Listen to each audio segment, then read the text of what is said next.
Letter 56, on Quiet and Study. Beshrew me if I think anything more requisite than silence for a man who secludes himself in order to study. Imagine what a variety of noises reverberates about my ears. I have lodgings right over a bathing establishment. So picture to yourself the assortment of sounds, which are strong enough to make me hate my very powers of hearing.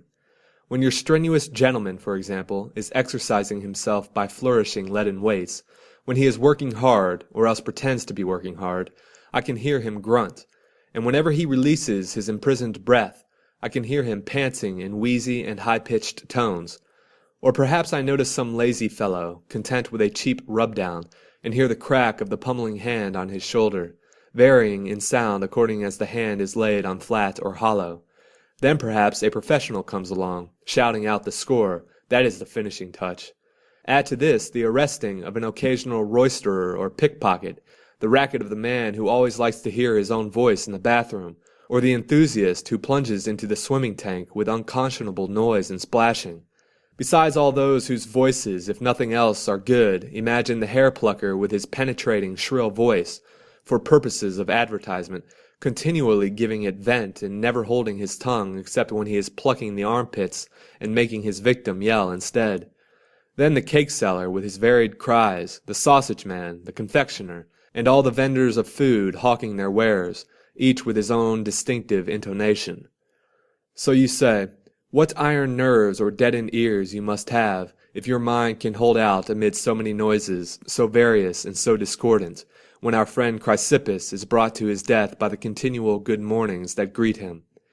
But I assure you that this racket means no more to me than the sound of waves or falling water.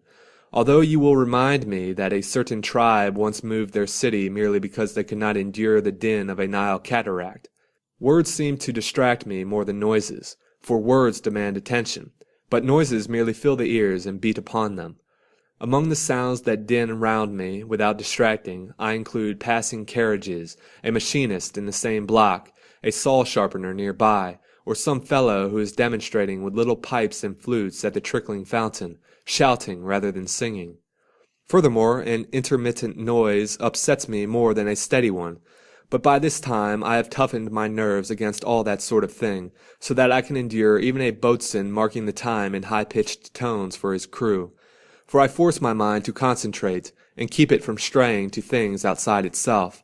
All outdoors may be bedlam, provided that there is no disturbance within, provided that fear is not wrangling with desire in my breast, provided that meanness and lavishness are not at odds, one harassing the other. For of what benefit is a quiet neighborhood if our emotions are in an uproar? 'Twas night, and all the world was lulled to rest. This is not true, for no real rest can be found when reason has not done the lulling. Night brings our troubles to the light, rather than banishes them. It merely changes the form of our worries. For even when we seek slumber, our sleepless moments are as harassing as the daytime. Real tranquillity is the state reached by an unperverted mind when it is relaxed. Think of the unfortunate man who courts sleep by surrendering his spacious mansion to silence, who, that his ear may be disturbed by no sound, bids the whole retinue of his slaves be quiet, and that whoever approaches him shall walk on tiptoe. He tosses from this side to that, and seeks a fitful slumber amid his frettings. He complains that he has heard sounds, when he has not heard them at all. The reason, you ask? His soul is in an uproar. It must be soothed, and its rebellious murmuring checked. You need not suppose that the soul is at peace when the body is still. Sometimes quiet means disquiet. We must therefore rouse ourselves to action and busy ourselves with interests that are good, as often as we are in the grasp of an uncontrollable sluggishness. Great generals, when they see that their men are mutinous, check them by some sort of labor or keep them busy with small forays.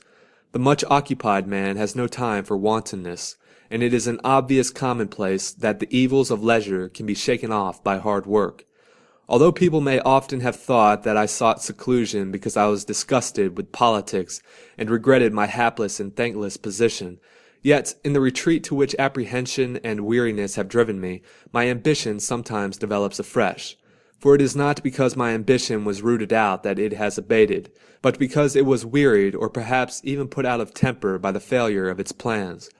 And so with luxury also, which sometimes seems to have departed, and then when we have made a profession of frugality, begins to fret us, and, amid our economies, seeks the pleasures which we have merely left but not condemned.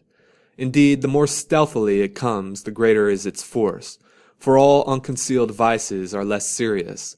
A disease also is farther on the road to being cured when it breaks forth from concealment and manifests its power. So with greed, ambition, and the other evils of the mind, you may be sure that they do most harm when they are hidden behind a pretense of soundness. Men think that we are in retirement, and yet we are not. For if we have sincerely retired, and have sounded the signal for retreat, and have scorned outward attractions, then, as I remarked above, no outward thing will distract us. No music of men or of birds can interrupt good thoughts, when they have once become steadfast and sure.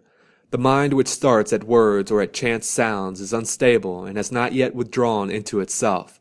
It contains within itself an element of anxiety and rooted fear, and this makes one a prey to care, as our Virgil says, I, whom of yore no dart could cause to flee, nor Greeks with crowded lines of infantry, now shake at every sound and fear the air, both for my child and for the load I bear.